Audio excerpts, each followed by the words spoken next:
Breaking tonight, a pitched battle by the White House to continue the good feeling from Tuesday's big speech, while Democrats attempt to douse the momentum by undoing the Attorney General after new Russia revelations. I'm Martha McCallum, and it is day 42 of the first 100. While the Sessions controversy had some critics a bit giddy with hopes of taking down another cabinet member, the president made a dramatic Marine One landing on the deck of the USS Gerald R. Ford this afternoon, attempting to keep his White House on message. Our Navy is now the smallest it's been since, believe it or not, World War I. Don't worry. Going to soon be the largest it's been. Don't worry. Still news that AG Sessions had met with the same Russian diplomat that eventually took down Michael Flynn dominated the day, and at 4 p.m., Sessions faced reporters. I have now decided to recuse myself from any existing or future investigations of any matter relating in any way to the campaigns for President of the United States. This announcement should not be interpreted as confirmation of the existence of any investigation or suggestive of the scope of any such investigation. That statement, no doubt forced by the buzz which went on all day, and through it all, President Trump defended his Attorney General. Mr. President, do you still have confidence in the Attorney General? Total. Do you think he should have spoken truthfully about whether he had spoken to the ambassador? He probably did. For the good of the country, Attorney General Sessions should resign. People who are choosing to play partisan politics with this should be ashamed of themselves. The top cop in our country lied under oath. He has proved that he is unqualified and unfit. I think that's ridiculous. Our good friends on the other side are hyperventilating over the election. Look, they expected to win and they lost. So tonight, we talked to Congressman Trey Gowdy, former chairman of the House Select Committee on Benghazi and current member of the House Intelligence Committee, which is investigating the alleged Russian interference. Plus, Richard Painter is a former Chief Bush White House ethics lawyer who is calling on Senator Sessions to resign.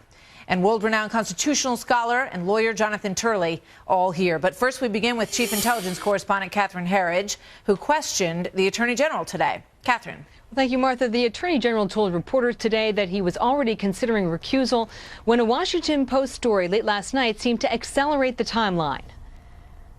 On Monday of this week, we set a meeting with an eye to a final decision on this question, and my staff recommended recusal.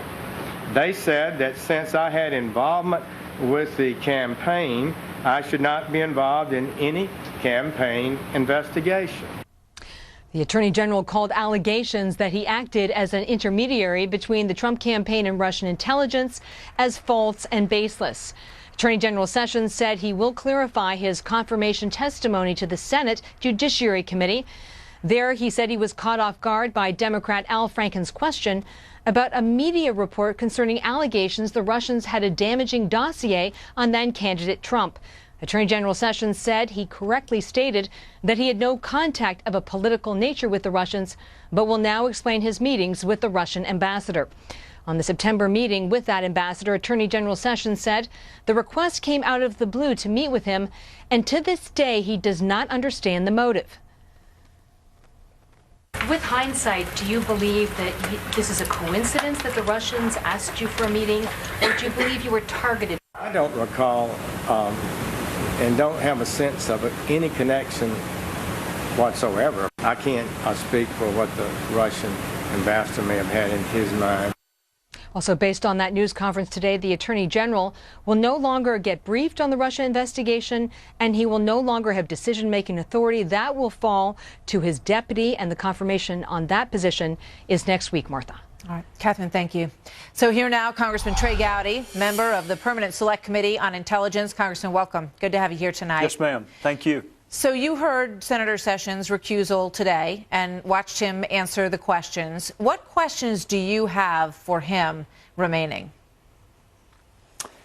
For him, probably not any, because I'm not a criminal investigator. So to the extent people are talking about false statements before Congress, I wouldn't have any. That was my old job. My new job is to provide oversight over investigations after they happen, which is why we met with Jim Comey this morning. But, you know, Attorney General Sessions incorrectly answered a question. That happens almost every day in Congress, and there aren't perjury referrals.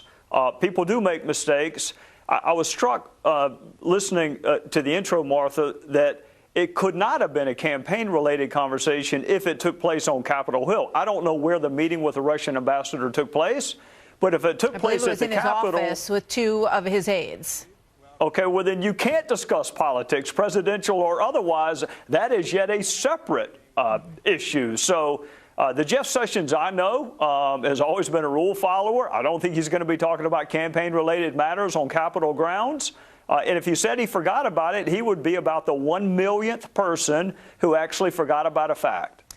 But here's why I think, the whole thing is raising questions. And after I watched the news conference today, some of those questions arose. It's the middle of the campaign. It's September. There's already all this discussion about hacking from Russia that surfaced during the DNC in the summer. So he says that the Russian ambassador called out of the blue and said, I'd like to come in and talk with you.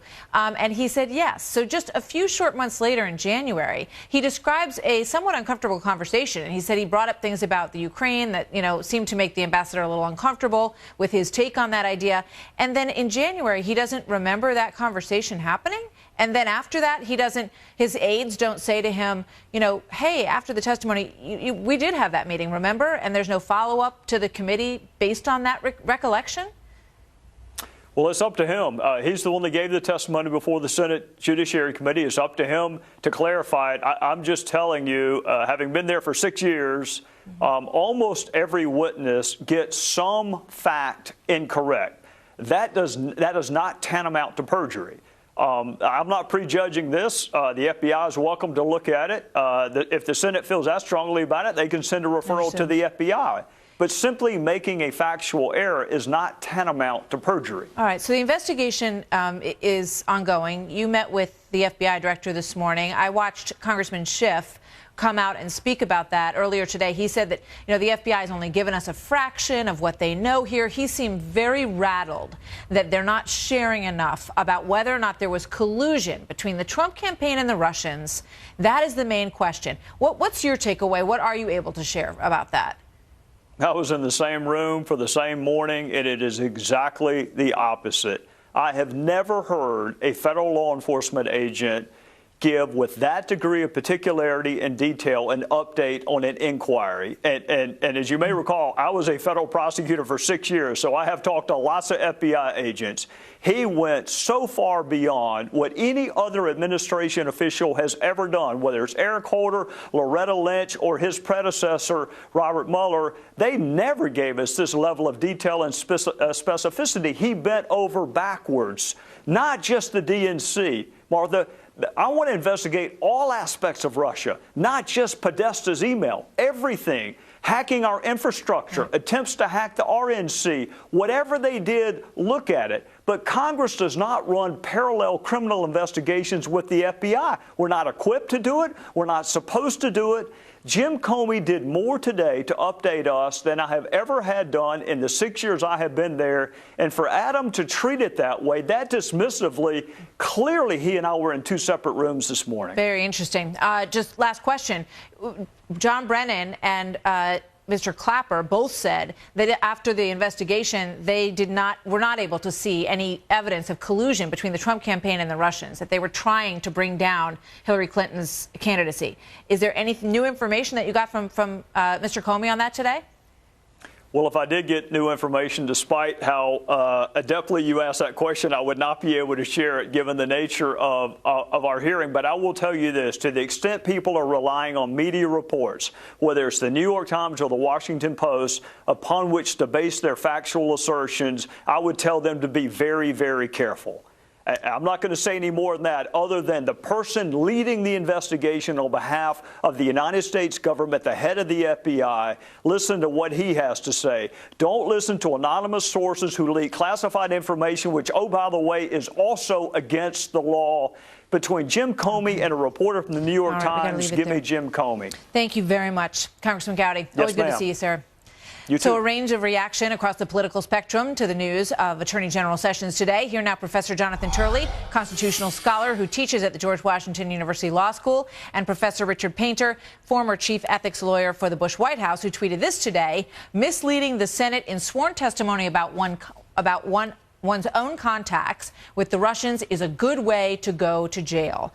Let me start with you, Richard Painter. Do you still feel that way after what we saw unfold today?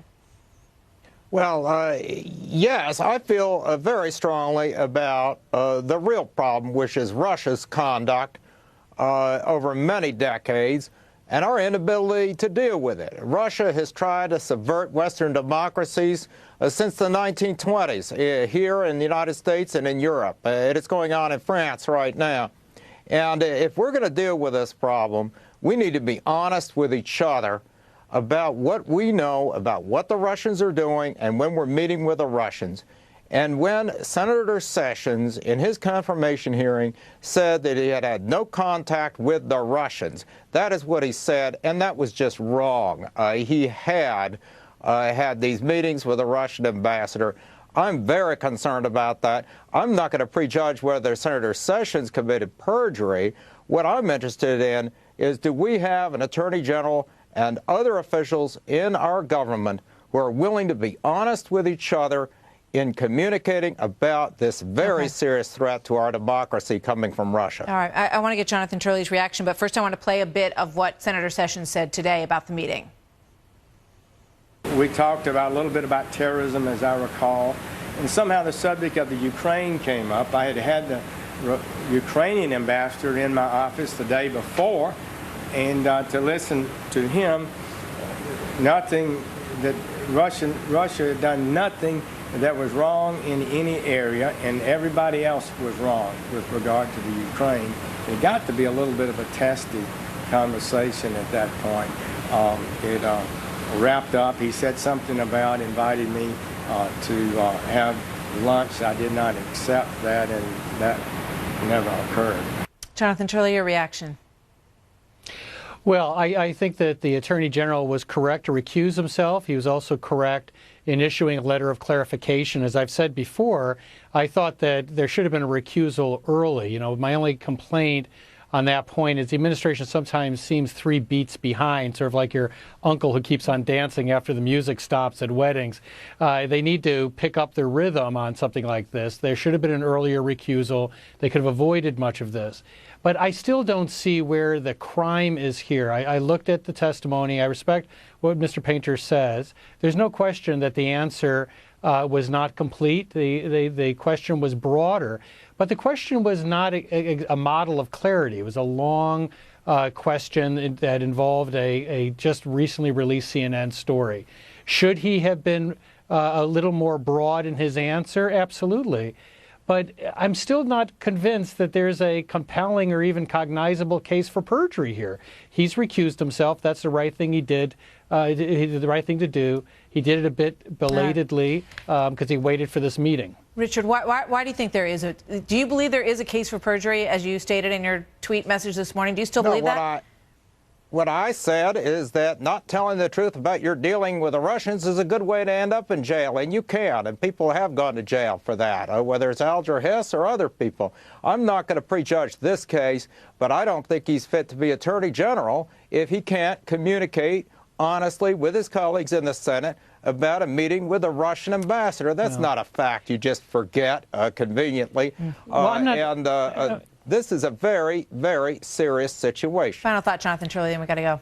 Well, I think we need to recognize he answered the more difficult and more poignant question, that is campaign discussions with the Russians. That was the one that he did not evade, and he did answer it, and it does appear to be truthful. All right. Thank you, gentlemen. Good to have you both here tonight. So tonight at 9 o'clock, right here on Fox, Tucker Carlson will speak exclusively in his one-on-one interview with Attorney General Jeff Sessions about today's big announcement that he's recusing himself from the investigations into the Trump campaign and the Russians. That is tonight, 9 o'clock on Tucker Carlson tonight. We don't want to miss that. It's going to be